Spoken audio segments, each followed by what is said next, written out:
intraday traders, U.S. stock recovered last week as Trade Representative 𝗏𝗏 and Treasury Secretary Muniz resumed trade talks in Beijing. The S&P 500 rebounded 1.2% as yield curve inversion persisted, while the ICA US dollar index gained 0.7%.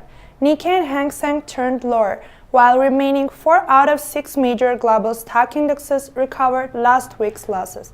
Dow registered the sharpest recovery. It gained 1.5%. 4 out of 6 major currencies reversed previous week's dynamics against the US dollar, while the range of fluctuation was essentially unchanged. The pound was the leader in terms of percentage change. It slumped 1.4% against the US dollar, as British Parliament rejected the Brexit deal third time last week, raising the risk of non-deal Brexit. This week, the Reserve Bank of Australia meets on Tuesday.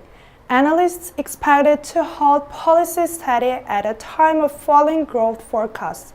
Chinese Vice President Liu will arrive in Washington on Wednesday to continue trade negotiations with United States, which Treasury Secretary Muniz called constructive in his tweet.